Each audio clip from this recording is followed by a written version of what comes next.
আমার খোঁজ পাওয়া যাচ্ছে না দেখে আমার ভাইয়া সংবাদ সম্মেলনের আয়োজন করছে, সেখান থেকে আমার ভাইয়াকে গ্রেফতার করা হয়। তাকে দেখেছেন যে তাকে ইলেকট্রিক শক দিয়ে লাঠি দিয়ে আঘাত করে তার হাত পা বিভিন্ন জায়গায় ক্ষতবিক্ষত করে ফেলা হয়েছে।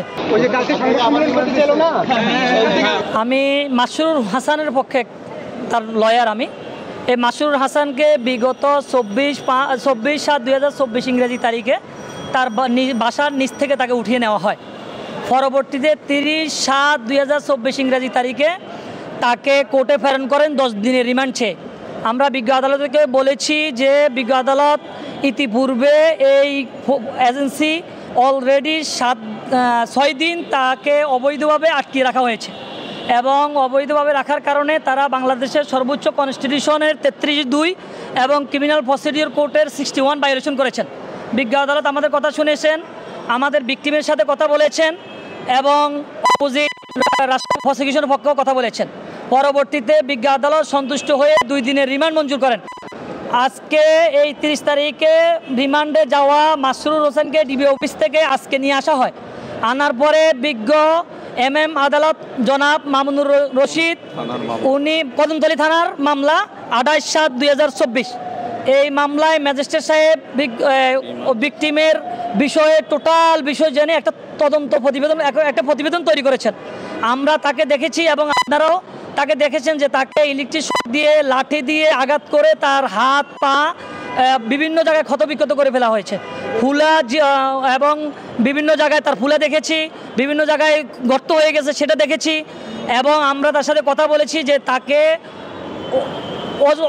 অনেক নির্যাতন করেছেন এবং এই যে তাকে কোর্টে উঠানো হচ্ছে না, 30 তারিখ তার বাবা এবং ভাই রিপোর্টার্স ইউনিটে সাংবাদিক সম্মেলন করতে গেলে তার ভাইকে উঠিয়ে নেওয়া হয় এবং তার ভাইকেও গতকাল 3 দিনের রিমান্ড দেওয়া হয়। তার ভাইও এখন ডিবিতে আছে।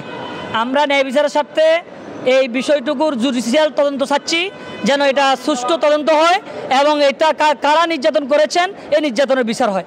আমরা এই বিষয় নিয়ে উচ্চ আদালতে যাব এবং আমরা আশা করছি উচ্চ আদালত থেকে আমরা ন্যায় বিচার পাবো। বাবাকে পরবর্তীতে ছেড়ে দেওয়া হয়েছে। বাবা, আমরা যতটুকু জানি যে বাবাকে মামলা ফরওয়ার্ড করা হয় নাই, ভাইকে ফরওয়ার্ড করেছেন।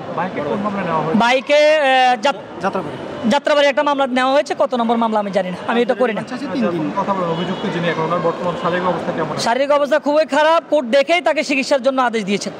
আমরা কোর্টের সাথে কথা বলার সুযোগ পাইনি, কিন্তু কোর্ট তাকে অবস্থা দেখেই তাকে চিকিৎসার আবেদন নিজ উদ্যোগে দিয়েছেন। তাকে আটক করা হয়েছে কদমতলী থানার 28/7/24 নম্বর মামলা, তার বাসা থেকে মাতুয়াল, তার বাসা থেকে তাকে নিয়ে নেওয়া হয়। আমি না, কোনো এরকম কোনো কিছু ছিল না। একটা সে ড্যাফোডিল ইউনিভার্সিটিতে অনার্সের প্রথম বর্ষের ছাত্র। তাকে প্রথম 6 দিন পরে উঠানো হয়েছে আর আজকে 2 দিনের রিমান্ড শেষে আজকে নিয়ে আসা হয়েছে।